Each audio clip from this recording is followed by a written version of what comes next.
السلام عليكم ورحمة الله وبركاته. أعزائي التلاميذ، تلاميذ تالتة إعدادي. Dans ce vidéo, nous allons traiter un exemple de contrôle. Contrôle numéro 2.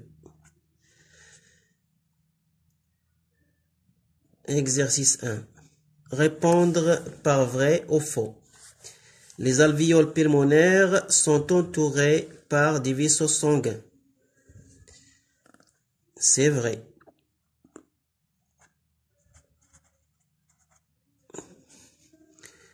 Parce que les poumons sont très riches en capillaires sanguins et au niveau des alvéoles, les alvéoles sont entourés par ces capillaires.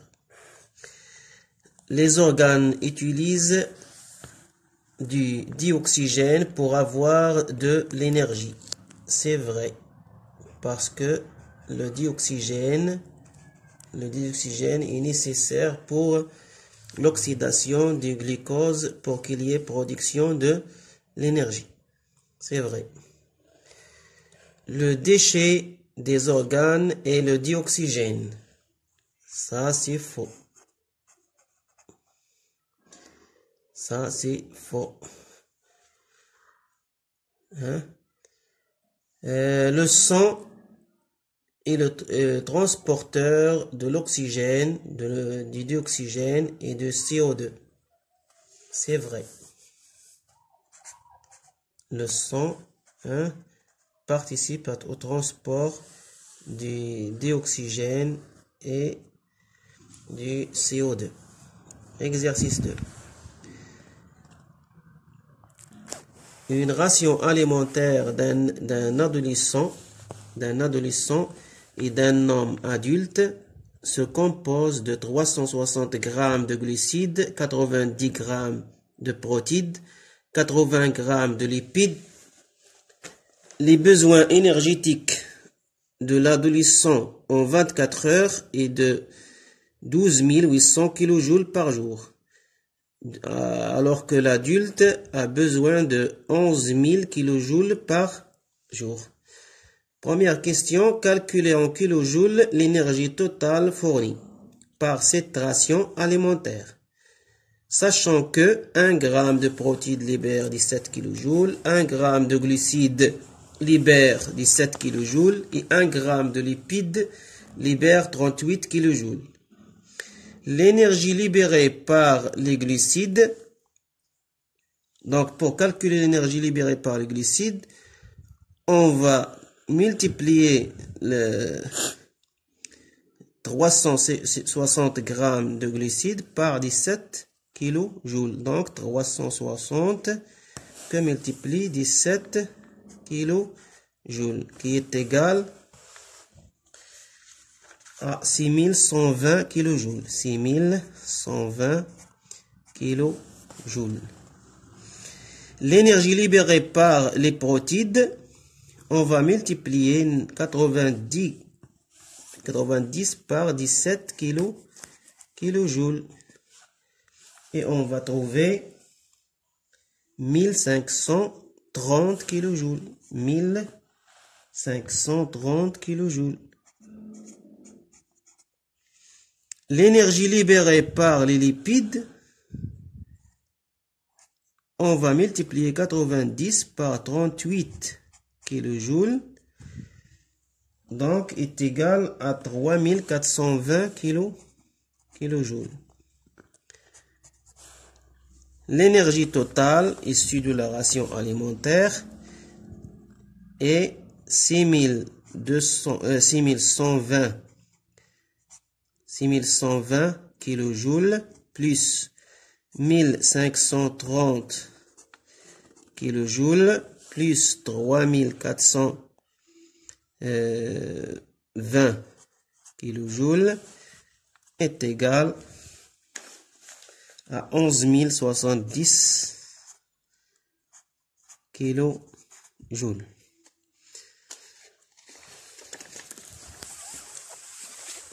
Dire si cette ration alimentaire répond aux besoins énergétiques de l'adolescent. l'adolescent a besoin,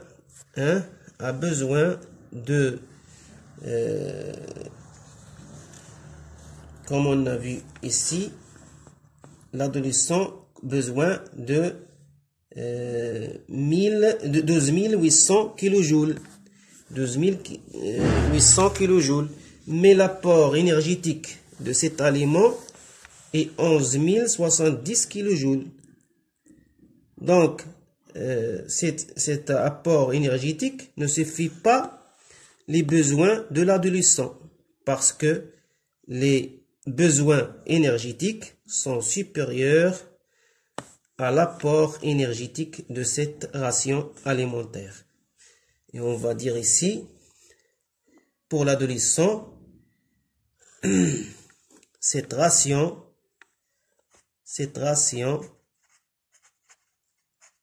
alimentaire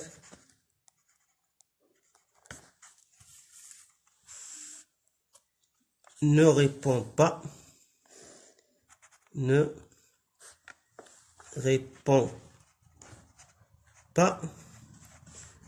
aux besoins énergétiques.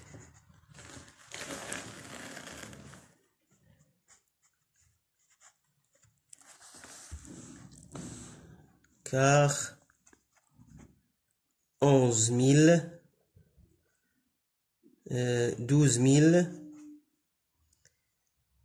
800 kJ est supérieur à 11 070 kJ. Pour l'adulte, a besoin de 11 000 kJ et l'apport énergétique de cet aliment est de 11 070 kJ. Donc, cette ration alimentaire répond aux besoins énergétiques de l'adulte. Pour l'adulte, cette ration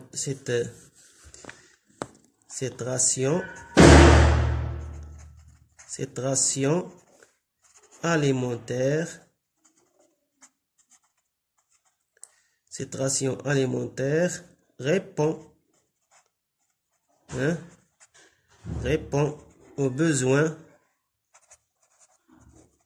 aux besoins énergétiques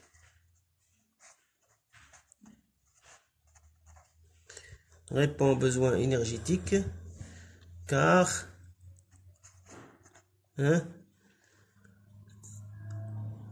11 070 qui est l'apport énergétique supérieur à 11 000 kJ. Donc l'apport énergétique supérieur aux besoins énergétiques. Donc cette ration alimentaire répond aux besoins énergétiques de l'adulte, mais ne répond pas aux besoins énergétiques de l'adolescent. Selon les conditions suivantes, 3,5 inférieur aux glucides sur les protéines inférieur à 5, les lipides sur les protéines est égal à 1. Déterminer si cette ration alimentaire est équilibrée. Donc,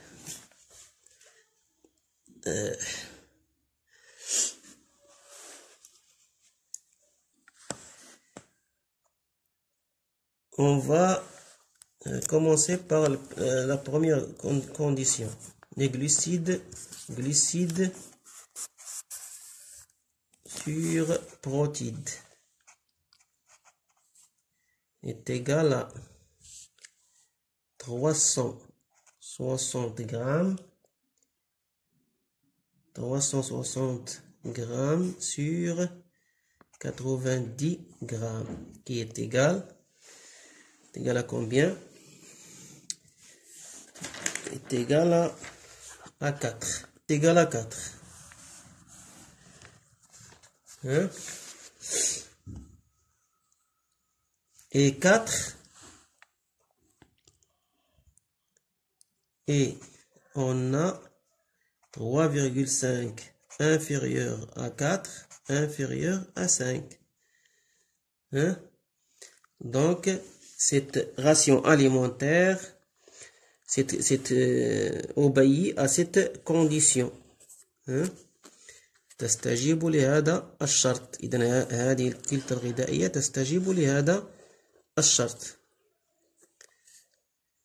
لنختبر الشرط الثاني. On va tester la deuxième condition. Lipides sur protides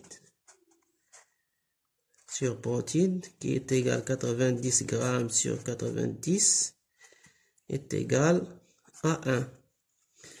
Donc aussi cette condition, cette ration alimentaire obéit aussi à cette deuxième condition. Donc on peut dire que cette ration alimentaire est équilibrée. Donc cette ration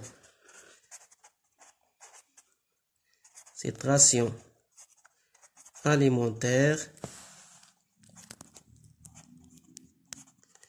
est équilibrée.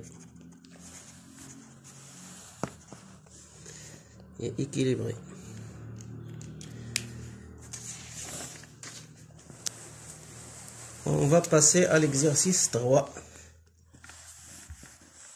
La figure ci-contre représente la pression partielle d'oxygène et de CO2 dans l'air alvéolaire dans le sang des capillaires alvéolaires. Identifiez les différents éléments du document. Pour l'élément numéro 1, c'est l'alvéole pulmonaire. Alvéole pulmonaire.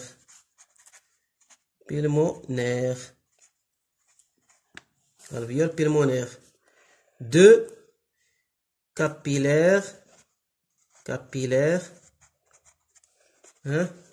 sanguin. 3. Air riche en CO2. 4. Sang riche en O2. Quelles sont les propriétés qui facilitent les échanges gazeux au niveau des alvéoles? Les propriétés qui facilitent les échanges gazeux au niveau des alvéoles. La paroi des alvéoles et des capillaires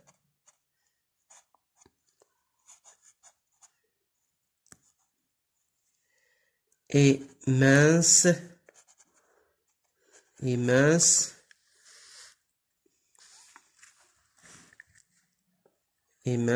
et humide.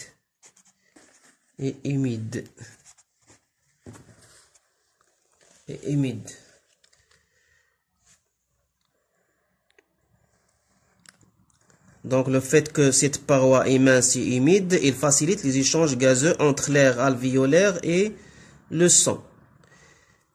Écrivez le principe de diffusion de gaz.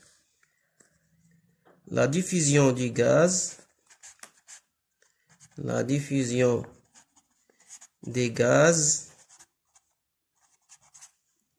s'effectue toujours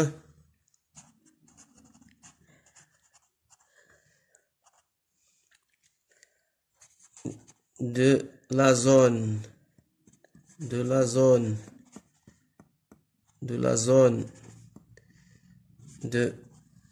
haute pression ou de grande pression vers la zone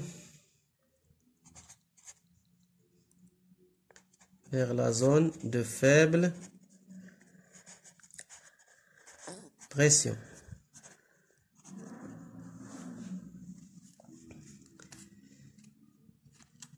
Vers la zone de faible pression. Et cette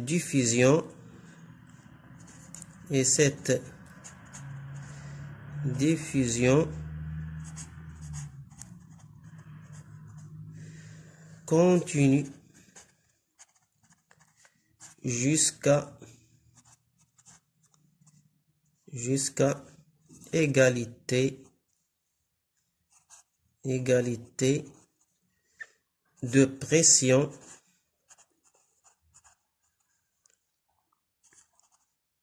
entre les deux zones.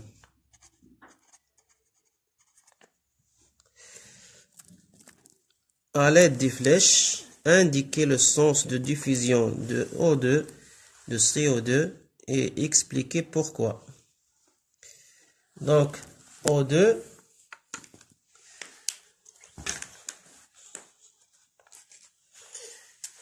passe de l'air alvéolaire vers le sang. O2. Alors que le CO2 passe du sang vers l'air alvéolaire. Pourquoi? Parce que la pression de dioxygène dans l'air alvéolaire est égale à 13,3 kPa, supérieure à la pression d'oxygène dans le sang qui est égale à 5,3 kPa. Donc, le dioxygène passe de l'air alvéolaire vers le sang. Et le CO2 aussi passe du sang vers l'air alvéolaire. Pourquoi? Parce que la pression au niveau du sang entrant au poumon est supérieure à la pression de CO2 à l'intérieur des alvéoles. Et on sait que la diffusion des gaz se fait toujours des zones de haute pression vers la zone où il y a une faible pression.